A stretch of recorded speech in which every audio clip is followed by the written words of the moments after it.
it's early days for Amorim, and he's not going to affect wholesale changes in just a few matches. But is the bigger concern for Manchester United fans at the moment about what's happening off the field, where it felt as though finally, after a long time, there was actually a bit of optimism, and that feels like it's disappearing?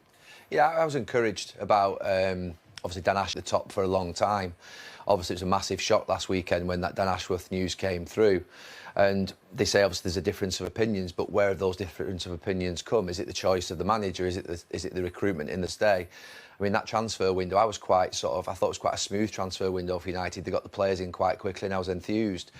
But when you look at actually the players' performances that have come in over this last few months, it's now looking as bad a transfer window at the moment. It's looking highly questionable, shall we say. Those players have got a lot to do. So, yeah, there are things that are not going that well off the pitch. There are things that are taking time to bed in. But, look, Manchester United are breaking every record in the wrong direction at this moment in time. And the reason I don't have much optimism here today is just through the fact that they concede goals from set pieces. They don't win games from behind and they lose big games away from home on a regular basis. They're the signs of a team that are really struggling with the mentality and performance levels. They're the three worst things that you can look at. So for me, I can hope, but the reality of it is, even though City are in a bad form, I think the way in which they still play football will cause problems for United. Can I just ask you about the pressure of playing for Man United? Obviously, it's a massive club, and when you sign players, you always talk about, can they deal with the pressure? What is the pressure like playing for such a big club? It's probably wrong to just put it on the players who've signed in the last few months, because I said before that this has been a graveyard for players and managers for 10 years. So you can be enthused about Ugarte coming in, you can be enthused about Xerxes or De Ligt or any of the other players that have come in, or Di Maria going back 5, 6, 7 years, and Alexis Sanchez and all those players that they came through the door and you think, OK, they'll do a good job for the club. And they've ended up really struggling. Only really Bruno, and there might be one or two more, only really Bruno in the last 10 years has hit a level that maybe has exceeded expectation. And Amorim's finding that in his first few weeks. He's finding that it's not just a quick answer. He came in, he was drunk with enthusiasm. We loved the way in which he brought energy. But I think he's sobered up pretty quickly on the side of the pitch watching these players play. But your point has been in the past that the reason successive managers have struggled, the reason that successive signings have come into the squad and struggled, is because of the way that the club is structured, that's had a knock-on effect throughout the whole of Manchester United. So if they don't have this right, and it looks, like you say, as indecision, although potentially you could say they haven't allowed things to drift and they've just drawn a line under it and moved on.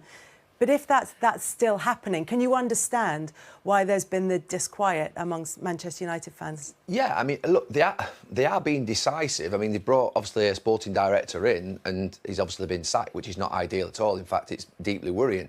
However, for 9 years, Ed Woodward ran the club and didn't have a sporting director at all. I mean, who was making the decisions? And go back to the Jose Mourinho transfer window when he was turned down players from Bayern Munich.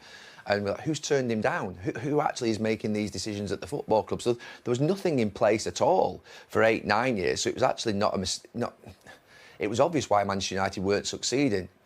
With Jason Wilcox coming in, Omar Barada, Dan Ashworth and others, you think, OK, at least there are competent people who we know have had a good track record at other clubs coming into the club. Obviously, it's not quite worked out for Dan Ashworth, which is still... So, Michael, we come away with a point here in London. How do you reflect on the performance? Really mixed feelings, to be honest. I think the boys are a little bit frustrated. I think we can be a little bit better than what we were tonight. Sometimes it happens. Sometimes credit the other team. West Ham, I thought, defended largely pretty well and made it difficult for us. But it's a good sign that the boys are disappointed. I think in the grand scheme of things, a point after the wins that we've had is not too bad. But shows that's kind of not enough, which I think we'll take as a positive. Finish the game strong. Obviously, another late goal from Ben, and there's a lot to take from it still. But it's just a little bit frustrating that we haven't taken all the points. You've touched on it just there, but with the frustration, it just shows the standard that has been set by this entire squad and the coaching staff just in the past few weeks, and the determination the squad has. Yeah, and I think it just shows how hard and challenging it is to be consistent in this league, and that's 5 games unbeaten with the 4 wins. I think it's a pretty good run, and it's something that we got to continue, really. But it shows when you put things in perspective how well the boys have done, and we want to come back stronger and keep improving this little break that we've got from games. I think we use it well, and come back in a better place. And we were fighting till the last moment, and it was a great goal from Benjamin Šeško, an incredible flick, wasn't it? Yeah, it was some finish to find the angle and to direct it into the goal was a top finish, and it wasn't one of those where you kind of expect it to go in. So credit to Ben for that. He's been doing a lot of work in his finishing lately. So 2 big goals, big moment. It's again, you know, lads coming off the bench to finish the game and making an impact. Josh had a chance. I thought Lenny, 2 massive transition tackles really. And if it wasn't for him, then we wouldn't be in the position where we kind of are. So everyone coming on and making a difference, and certainly that helps. And finally, as you've said it there, it shows that every single person is playing a part here to get the best result we possibly can this season. Yeah, and that's how it should be, but that's certainly how we need it. And everyone's a bit frustrated and everyone's a little bit disappointed, but I think there's that spirit that galvanises when you score late goals, and you know that you're capable of scoring late goals. It's good to have in the bank if you need it. Hopefully we can see games off a little bit sooner and take the points next time. Well, thank you very much. Cheers. So Ben, we have to settle for a point here in London. How do you reflect on the performance? Yeah, it was difficult starting the game a little bit. I think the little bit intensity was missing. Yeah, it's just one of those games, but that it's not going to be that easy, because especially they were stepping back, they were really compact, just trying to go for the counter-attacks. It's just something that we have to learn from. I think everyone won it. Everyone was trying to win the game, score, fight for each other. Unfortunately, this didn't happen today, but at least we got a draw, which is important in the end. And you were such a huge factor in that as well. It was a terrific goal that you scored, an incredible creative flick there. How did you feel in that moment? No, I felt amazing, because at least I know that, you know, once again I could help the team trying to secure at least 1 point. And now it's a great feeling for me as well, to try to help the team, knowing that I can help the team in all kind of moments. And yeah, obviously without the teammates I couldn't do it. So I'm looking forward to more moments like this.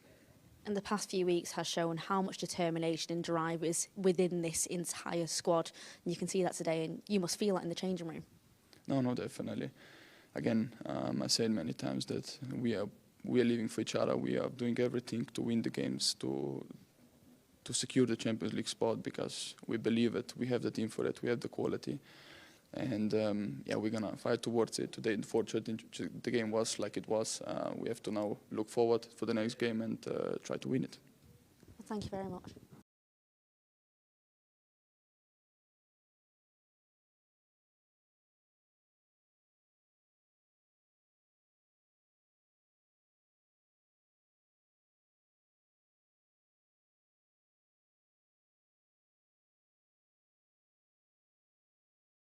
To me, quite bizarre and mystifying a week later, but at least there are sporting people in the club. There weren't for like the previous 10 years. It was just strange.